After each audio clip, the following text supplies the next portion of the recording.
నమస్తే పొలిటికల్ వ్యాస్కి స్వాగతం. చంద్రబాబు నాయుడు అరెస్టు కాబడి సరిగ్గా ఏడాది అయింది.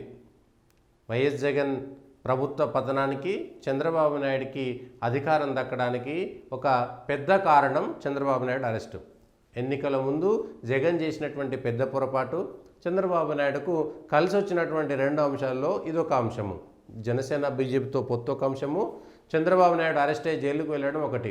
సానుభూతి పెరిగింది, జగన్ పైనటువంటి వ్యతిరేకత ఇటువైపు సొమ్ము చేసుకోవడానికి అవకాశం కలిగింది.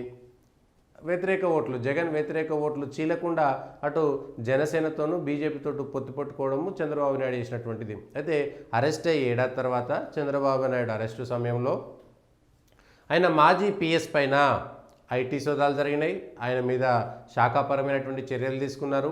చెప్పకుండా విదేశాలకు వెళ్ళారు, అంటే పైన ఉన్నటువంటి అధికారులకు చెప్పకుండా విదేశాలకు ట్రీట్మెంట్ పేరు మీద వెళ్ళారని, దీనిపైన అభియోగాలు వచ్చి నేను సస్పెండ్ చేసిన తర్వాత చంద్రబాబు నాయుడు అరెస్టు అయిపోయి ఏడాదిన సందర్భంలోనే సరిగ్గా ఇప్పుడు అదే అరెస్టుకు సంబంధించి ఆయన మాజీ పిఎస్ను సస్పెన్షన్ ఎత్తివేశారు, తిరిగి ఆయన మాతృ సంస్థలోకి పంపించేశారు. అధికారంలోకి రాగానే చంద్రబాబు నాయుడు చేసినటువంటి పని.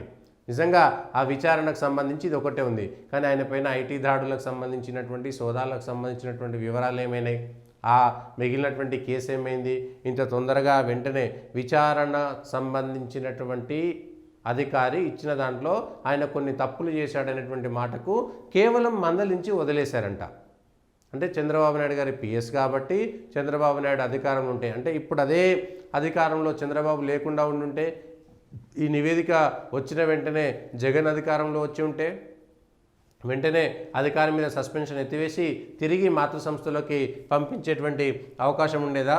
Government after careful examination of the matter hereby revoke the suspension of P Srinivasarao, assistant secretary to government and reinstate him into service. Our reinstatement P. Srinivasrao, Assistant Secretary to Government, is posted in Planning Department. Further under FR 54(3), the period of suspension and the individual from 29-23 is by regularize the period is on duty. The Planning Department shall take necessary further action and matter. So పెద్దవాళ్ళు తలుచుకుంటే ఏదైనా చేయవచ్చా? ఆయన పైన ఐటీకి సంబంధించినటువంటి సోదాలు ఉన్నాయి కదా, ఆ కేసు ఏమైంది? చెప్పకుండా విదేశాలకు చికిత్స పేరు మీద వెళ్ళడానికి ఏ విధంగా అనుమతి ఇచ్చారు? మిగిలినటువంటి వాళ్ళు ఒక గంట ఆలస్యం వస్తేనే రానివ్వరే, ఒక అరగంట ఆలస్యం వస్తేనే రానివ్వరే.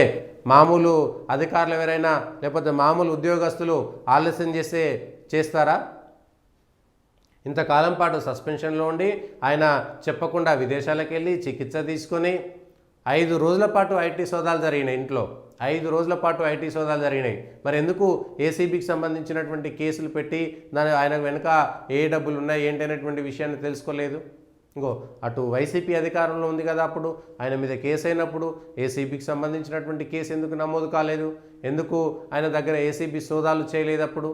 ఇప్పుడు అధికారంలోకి రాగానే సరిగ్గా ఏడాదికి చంద్రబాబు నాయుడు గారు చేసిన పని ఏంటంటే సస్పెన్షన్కు గురైనటువంటి తన మాజీ పిఎస్ని తిరిగి అధికారంలోకి, అంటే తిరిగి తన డ్యూటీలోకి తీసుకోవడం అనేటువంటిదే చేసినటువంటి ఘనకార్యము. ఈ ఏడాది సందర్భంగా అరెస్ట్ అయ్యి జైలుకు వెళ్ళిన తర్వాత ఏడాది సందర్భంగా ఆయన పిఎస్కి ఇచ్చినటువంటి గిఫ్ట్గా మనం పరిగణించాల్సి ఉంటుంది.